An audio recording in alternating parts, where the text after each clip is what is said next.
அனைவருக்கும்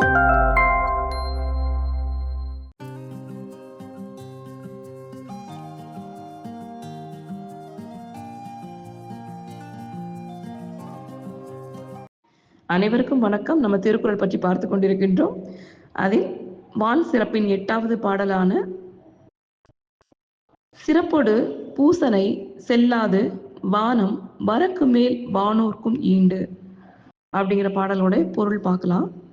இதுல original meaning என்ன அப்படின்னா, வானமானது மழைய பொழியல அப்படின்னு சொன்னா இந்த இந்திர விழா அப்படின்னு சொல்லி முந்தி நடக்கும். இந்திரனுக்கு பூஜை பண்ணுவாங்க. இந்திரனுக்கு பூஜை பண்ணி மழை பொழியும் பொழுது அந்த நீரை வந்து பார்த்தீங்கன்னா எல்லார் மேலேயும் வந்து ஊற்றி ஊற்றி விளையாடுவாங்க. இந்த இந்திர விழா வந்து சிறப்பித்து விளையாடுவாங்க. அப்போ தேவர்களுக்கு நம்மளுடைய என்ன சொல்றது, குலதெய்வ பூஜை இந்த மாதிரி எல்லாருக்கும் வந்து பூஜை பண்ணுவாங்க. எப்போ பண்ணுவாங்க? மழை பொழிந்து செழிப்பாக வந்து அது அறுவடை வந்து கிடைக்கும் பொழுது நன்றி சொல்லும் விதமாக எல்லா நம்முடைய தெய்வங்களுக்கு வந்து பூஜையெல்லாம் நடக்கும். அதை படைத்து அந்த நன்றி செலுத்தும் அந்த பூஜையெல்லாம் நடக்கும்.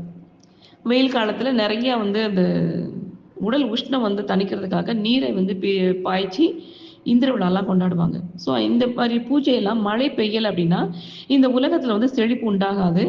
செழிப்பு உண்டாகலைன்னா நம்ம அதை வந்து இறைவனுக்கு படைக்க முடியாது. படைச்சா தானே வந்து அந்த பூஜையை நன்றி சொல்லி நம்ம வந்து அந்த பூஜையெல்லாம் செய்ய முடியும்.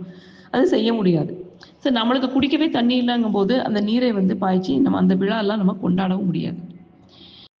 ஏன்னா வெயில் காலத்தில் நிறைய உஷ்ணம் இருக்கும். அந்த நீரெல்லாம் பாய்ச்சி அந்த அந்த விழா வந்து சிறப்பாக கொண்டாடுவாங்க சில நாட்களுக்கு. இப்போ அதெல்லாம் வந்து கொண்டாட முடியாது. அந்த இறைமார்களுக்கு வந்து தேவர்களுக்கு பூஜை வந்து நம்ம செய்ய முடியாது. அதுதான் இதோட ஒரிஜினல் மீனிங். நம்ம ஆன்மீக ரீதியாக நம்ம பார்க்கும் பொழுது சிறப்பொடு பூசனை செல்லாது வானம் வரக்கு மேல் வானோர்க்கும் ஈண்டு. சிறப்பொடு பூசனை, நம்மளை நாமளே செல்ஃப் அனலைசேஷன் பண்ணணும். செல்ஃப் அனலைஸ் பண்ணி செல்ஃப் ரியலைசேஷன் பண்ணணும். உள்ளுக்குள்ள போய் நம்மளை நாமளே ஆராய்ச்சி பண்ணணும். பூசனை, அந்த பூசனைனா நம்மளை நாமளே வந்து யார் நினைச்சு கடவுளா நம்மளை உணர்ந்து துதிக்கிறது. அது துதிக்கிறதுக்குள்ள செயலை நம்ம செய்யணும். செல்லாது வானம், வானம்னா வெளி, வரக்கு மேல் வானோர்க்கும் ஈண்டு. இந்த வெளிக்குள் இருந்து நம்மை ஆட்சி செய்யக்கூடிய அந்த மறைபொருளான அந்த இறை ஆற்றலை நம்ம உணர்ந்து நம்ம என்ன பண்ணணும்? நாமும் அந்த இறைவனுக்கு நிகராக, வானோருக்கு நிகராக நாம செல்லணும்.